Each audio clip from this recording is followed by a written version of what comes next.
አውዳሚ ጦርነት እያደረገ በየቦታው ላይ በድሮንም በምንም እየቀጠቀጠው እየመጣ ነው። ከሱ ጋር ይሰለፍ ከብርሃኑ ጁላ ጦር ጋር እነ ማስረሻ ሰጥ የያዙት ዕጣ ፈንታ ማለት ነው።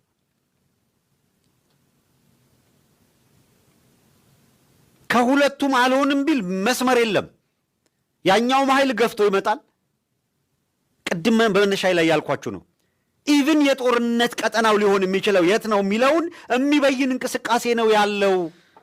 ሰላም ጤና ይስጥልን አድማጭ ተመልካቾቻችን፣ እንደምን ዋላችሁ፣ እንደምን አረፈዳችሁ፣ እንደምን አመሻችሁ። በያላችሁበት የሰዓት አቆጣጠር ዕለታዊ አበይት ጉዳይ የተሰኘው ፕሮግራማችን አሁን ጀመረ። ለዛሬው ውይይት የምናደርግበት ለእናንተ መረጃ የምናደርስበት የቆይታ ጊዜያችንን ርዕሰ ጉዳይ ነግራለሁ። በአማራ በትግራይና በኤርትራ ተወላጆች ላይ ከ4 ኪሎ የተሰጠ አዲስ ትዕዛዝ፣ ጀነራል ሳሞራ የፈረመው ስምምነት፣ የጀነራል ፊሊጶስ ጉዳይ ጨምሩበት። የጀነራል ፊሊጶስና የጀነራል ብርሃኑ ጁላ ጉዳይ ልንለው እንችላለን። በዋነኛነት ጀነራል ፊሊጶስ፣ ጀነራል ብርሃኑ ጁላ፣ ጀነራል ሳሞራ የኑስ በውይይታችን ሂደት ውስጥ ከምንዳስሳቸው መካከል ይሆናሉ። በዛሬው ዕለት በቀጥታ በትግራይና በአማራ ክልል ድንበር በክልሎቹ ድንበር አዋሳኝ ላይ ከ4 ኪሎ ትዕዛዝ እየተሰጠው ወይም በጨፌ ኦሮሚያ በኩል እየታዘዘ ወደ ድንበሩ ያቀናው ከፍተኛ ሰራዊት ለውጊያ ምቹ ወይም ገዢ የሚላቸውን ቦታ ይዞ በተጠንቀቅ መቆሙን በተመለከተ የምንነግራችሁ ዝርዝር ነገር ይኖረናል። በትግራይ በኩል የትግራይ ተዋጊ ኃይሎች እንደዚሁ ታጣቂ ኃይሎች የወታደራዊ እንቅስቃሴ አድርገዋል፣ ወይም እነሱም የገዢ ቦታን የመቆጣጠር እንቅስቃሴዎች አድርገዋል። የኤርትራ ጦር በተጠንቀቅ እንዲቆም በተሰጠው ትዕዛዝ መሰረት በተለይ በአዋሳኝ ቦታዎች ላይ ገዢ መሬቶችን ወደ መቆጣጠርና ለምቹ የሚባሉ ከቶፖግራፊ አንጻር ለውጊያ ወይም ለወታደራዊ ኦፕሬሽን የተመረጡ የሚባሉ ቦታዎችን የመቆጣጠር እንቅስቃሴ እየተካሄደ ነው።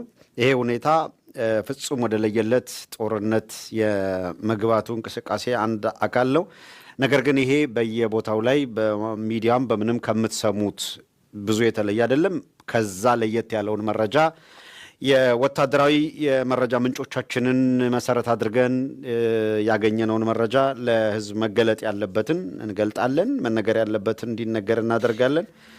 ዋና ዋና ጉዳዮችን ቀዳሚ እናድርግ። ርዕሰ ጉዳዩ እንደምታዩት በአማራ በትግራይና በኤርትራ ተወላጆች ላይ ከ4 ኪሎ የተሰጠ ትዕዛዝ፣ ጀነራል ሳሞራ የፈረመው ስምምነትና የጀነራል ፊሊጶስ ጉዳይ የሚል ርዕሰ ጉዳይ ለዛሬ የያዝ ነው። እንደ መረጃ ቀዳሚ የምናደርግላችሁ ወደ ትግራይ እንቅስቃሴ ለማድረግ የቦሌ አውሮፕላን ማረፊያ የደረሱ የኤፍፒ የፈረንሳዊ ዜና ወኪል የአጃንስ ፍራንስ ፕሬስ ጋዜጠኞች በአብይ አህመድ የስለላ መዋቅር ወይም የደህንነት መስሪያ ቤት በኩል ክልከላ ተደርጎባቸዋል። ወደ ትግራይ መጓዝ አትችሉም ተብለው አጃንስ ፍራንስ ወኪሎቹ የመንቀሳቀስ መብታቸው በመከልከሉ ምክንያት የተሰማውን ቅሬታ ኦፊሻሊ በሚዲያ ገልጿል። ባለፈው ጊዜ እንደምታውቁት የሮይተርስ ጋዜጠኞች ፍቃዳቸው እንዲነጠቅ በማድረግ ማለት የጋዜጠኝነት ኃላፊነታቸው እንዳይወጡ ተደርገዋል።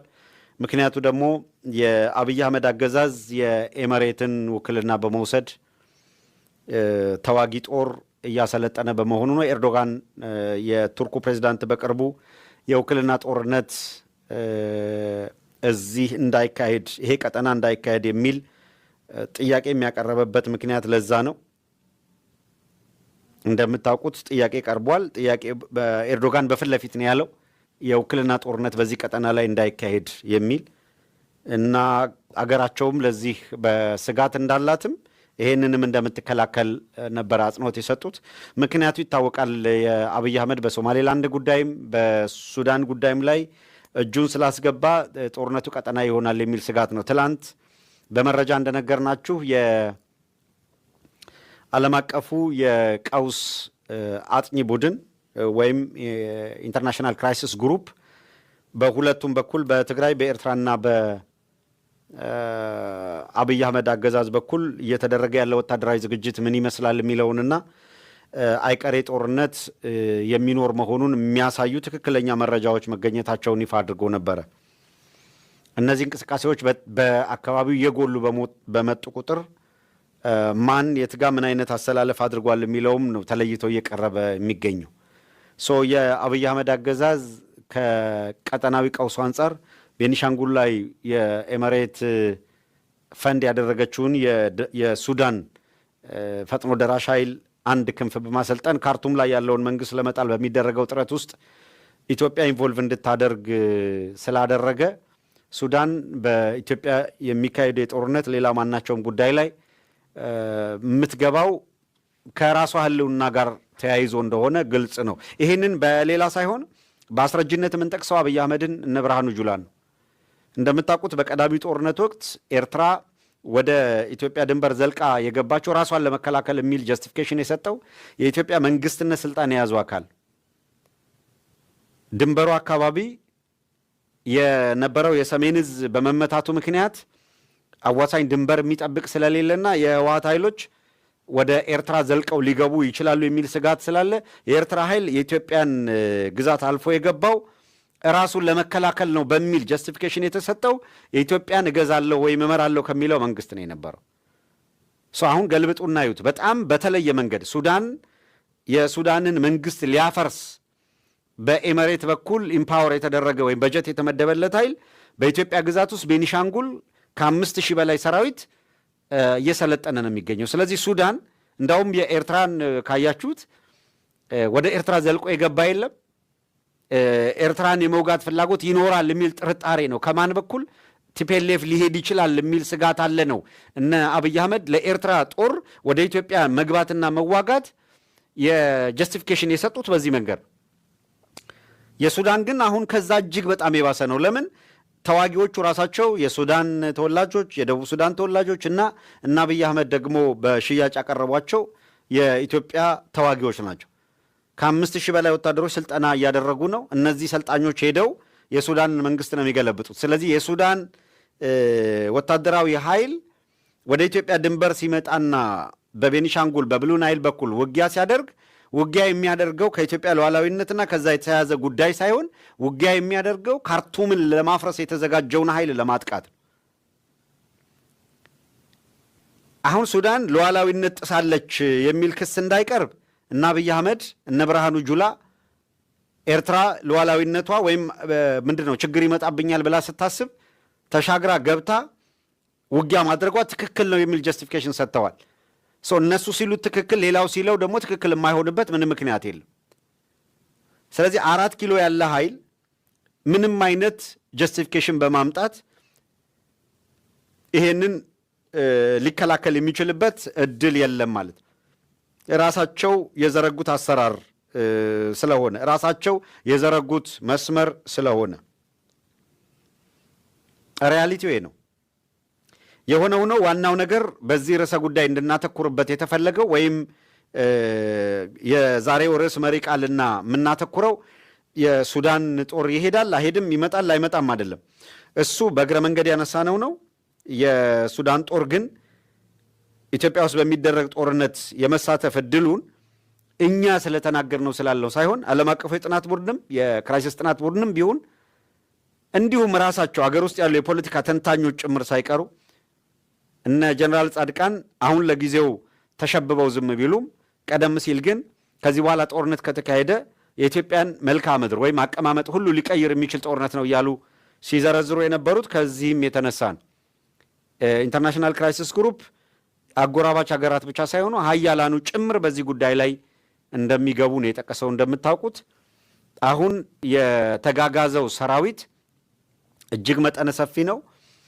ይሄ ሰራዊት በተለይ በሁመራ በኩል ወደ አጥቅቶ ወደ ኤርትራ ለመግባት የሚያስችለው ቦታ እና ወታደራዊ ስትራቴጂክ ቦታ ይዞ የሰፈረ ሰፊ ኃይል ነው። ይሄ ኃይል ወደ ኤርትራ ጥሶ ቢገባ በሁመራ በኩል ምን ይገጥመዋል? በኤርትራ በኩል ያለው ምላሽ ምንድን ነው? የኤርትራ አሰላለፍ ምንድን ነው የሚለው ደግሞ በኤርትራ በኩልም እንደዚሁ በሁመራ በኩል ወደ ኤርትራ የሚገባ ኃይል አለ በሚል ያንን ኃይል ሊመክት የሚችል ወታደራዊ ኃይል እያዘጋጁ ነው የሚገኙት።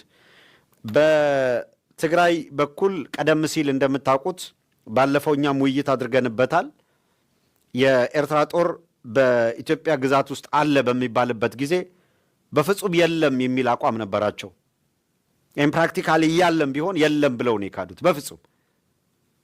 እና እነ ዛዲግ አብርሃ 1100% ብለው ነው የጠሩት። እንደዚህ የሚባል ፐርሰንት ስለመኖሩ አይታወቅም። ማለት 1100% እየተባለ ሲጠራም ዛዲግ በተለየ ሁኔታ ለማሳመን የተጠቀመው ለውጭ ሚዲያ ነው። ለዛው 1100% እርግጠኛ ሆናለሁ ነው ያለው። የኤርትራ ጦር የለም ነበር ያለው። በቅርቡ ጌዲዮን ጢሞቴዎስ ለምን የኤርትራ ጦር ይውጣ የሚል ደብዳቤ ጻፈ የሚለው አነጋጋሪ ነበር። የለም ካሉ በኋላ ከየት አመጡት የሚል የሆነ ሆኖ አስቀድሞ ታክል ማድረጊያና የኤርትራ ጦር በኢትዮጵያና በኤርትራ አዋሳኝ ቦታዎች ላይ ገዢ ቦታዎችን እንዳይቆጣጠር አስቀድሞ አጥር የመስሪያ እንቅስቃሴ እንደነበረ ነው አሁን ከሂደቱ መረዳት የሚቻለው። ይህንን አጥር አድርገውስ ያስቆሙታል አያስቆሙትም ሌላ ነገር ነው። ዞሮ ዞሮ በኤርትራ በኩልም ተጠግቶ ያለ ኃይል ከድንበር ባሻገር ሳይሆን ከድንበርም አልፎ ማለት አሁን የኢትዮጵያ ግዛት ተብሎ በሚጠሩ የወታደራዊ ስትራቴጂክ ወታደራዊ ቦታዎችን ጭምር የአብይ አህመድ ሰራዊት ከያዘው ሊያጠቃ እንደሆነ ግልጽ ነው፣ ተናግረው ነው የሄዱት። ስለዚህ ከዚህ በፊት ከትግራይ የሚነሳ ኃይል ያጠቃኛል ብሎ ወደ ኢትዮጵያ ድንበር ገብቷል። ኤርትራ የገባቸው ራሷን ልትከላከለው እንዳለ ሁላ አሁን የኦህዴድ ጦር ሄዷል ወደዛ። የኦህዴድ ጦር ዓላማው ኤርትራን ማጥቃት ነው። የሚያጠቁበትን ዓላማ ደግሞ አስቀድመው ከዓመት በፊት ተናግረዋል። ይህ ግልጽ መሆን አለበት ለሁሉም ኢትዮጵያዊ። አብይ አህመድ ትእዛዝ የሰጠው የመከላከያ ጦር አጥቅቶ የሚሄደው ሽመልስ አብዲሳ የዛሬ 2 ዓመት ባወጀው መሰረት በይፋ በሚዲያ ባወጀው መሰረት ከዓመት በኋላ አልተሳካላቸውም። 2ኛው ዓመት ተቆጥሯል። የሚቀጥለው ዓመት ለማሳካት ነው የሚፈልጉት። ግን ዋነኛ ዓላማቸው ምን እንደነበረ ሽመልስ አብዲሳ ገልጾታል። ቀይ ባህር ላይ ኢሬቻን እናከብራለን ነበር ያለው። አዲስ አበባን ኢሬቻን አዲስ አበባ በሚያከብሩበት ጊዜ የሰበሩንን ሰብረን አዲስ አበባን ተቆጣጥረን አክብረንበታል ካለ በኋላ ባለፈው 2 ዓመት ከዓመት በፊት ባደረገው ንግግር ደግሞ በቀጣዩ የምናከብረው እነ ዳውድ ኢብሳ በኦነግ በኩል በያዙት አቋም በጣም ዘፋኒ ፓርት ያወጡት መግለጫ የአብይ አህመድ የወለጋ እንቅስቃሴን በተመለከተ የነ ጃልማሮ ኦነግ የወታደራዊ ክንፍ ማለት ነው። የዳውድ ኢብሳ የሚመራው ኃይል የነ ጃልማሮ ፖለቲካዊ ክንፍ ነው። ይህንን ያውቃሉ እነ አብይ አህመድ። ከጃልማሮ ጋር ጫካ ውስጥ ይዋጋሉ፣ ከዳውድ ኢብሳ ጋር ከተማ ላይ አብረው ይሰራሉ። እንደዛ ነው። እነ ዳውድ ኢብሳ ምንድነው ያወጡት መግለጫ? ይፋዊ በሆነ መንገድ በነገራችን ላይ የክተት አዋጅ ነው። እነሱ ተቃዋሚ ስለሆኑ ነው እንጂ ክተት አዋጅ ነው የጠሩት። ምን የሚለው ሁሉም አካል በውጭም በውስጥም ያለ ክልሉን አንድ ሆኖ አስጊና በጣም ከባድ ጦርነት እየመጣ ስለሆነ ሁሉም የክልሉን ድንበር ይጠብቅ የሚል ነው። አገረ መንግስት ምስረታ ነው እንቅስቃሴው። የሆነ ወቅት የሆነ ሰዓት ላይ ለማወጅ የሚያስችላቸውን ኦልተርኔቲቭ ይዘው ነው የሚጫወቱት። ኢትዮጵያን በትርፍ ነው የሚጫወቱባት። ሌላው በሙሉ የተዳከመ እንዲሆን ፍላጎት ይዘው ነው የሚንቀሳቀሱት። ይህን ደጋግመን ነግረናቸዋል። ይሄ መከላከያ የሚባለው አካል ሁሉ የሚሳተፍበት ሌላ በጋቸና ሲርና በልዩ ኃይል በአድማ ብተና በሚሊሻ ስም አቻ ፓራለል የመከላከያ ፓራለል የሆነ ኃይል ተገንብቷል። አንድ በሉ ራሱ መከላከያንም የከፍተኛ ኃላፊነትም መካከለኛ ኃላፊነትንም በሙሉ የተቆጣጠሩት እነሱ ናቸው። ደጋግመን የምናነሳላችሁ ሲምፕል ምሳሌ አድርገን ስንጠቅስ የነበረው አየር ኃይል ብቻ ካሉት ከዋናው እስከ 6 ምክትሎችን ጨምሮ ኦህዴድ ለብቻው ነው የተቆጣጠረው። ይሉንታ የሚባል የለም እነሱ ጋር። አሁን በሞኖፖሊ ራሳቸው ይዘው ለማስመሰል እንኳን ታኮ የሚያደርጉትን ነገር ትተውት ማለት ነው። ያለ ይሉንታ እንደፈለግን እናደርጋለን ብለው ነው ያዙት። ይሄ ደግሞ ግልጽ በሆነ መንገድ አማራጫቸውን ነው። ኤኒ ታይም በፈለጉበት ሰዓት አሁን አገር ሰርተናል ብለው ቢያውጁ ምንም አይነት እንቅፋት ሊገጥማቸው እንዳይችል አድርገው አደረጃጀት ፈጥረዋል። የብሔራዊ መረጃና ደህንነት የሚባለው ሬድዋን ሁሴን ነው። ምንም ነገር ከመወሰን ውጪ ሌላ ምርጫ የለውም። ብሔራዊ መረጃና ደህንነት ላይ ሬድዋን ነው ያለው እንደምታውቁት። ከሬድዋን ሁሴን ስር ሬድዋን ሳምፕል ነው። በብሔራዊ መረጃና ደህንነት ውስጥ ዋናው ሰው ሲሳይ ቶላ ነው፣ ነግረናቸዋል። አርቲፊሻል ኢንተለጀንስ ላይ ወርቁ ጋቸና ነው ያለው። መከላከያ ደህንነት ስትሄዱ ደግሞ ጌታቸው ጉዲና ነው ያለው። ይሄ የፌዴራል ፖሊስ የሚባለው መዋቅር በየክልሉ የተበተነ ኃይል ደግሞ አለ፣ ፌዴራል ፖሊስ ስር ያለ። እሱን ደግሞ እነ ደመላሽ ወልደ ሚካኤል ነው የሚመሩት። የኦህዴድ ሰዎች ናቸው እንደምታውቁት። መላኩ ፋንታ ሁለተኛው ሰው ነው፣ ቁልፍ ሰው የኦህዴድ ሰው ነው በተመሳሳይ።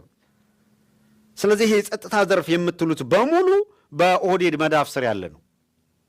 ኤኒ ታይም በኢትዮጵያ ጉዳይ ላይ ከዚህ መለስ ከዚህ ወዲህ አገር ሆነናል ብለው ሲያውጁ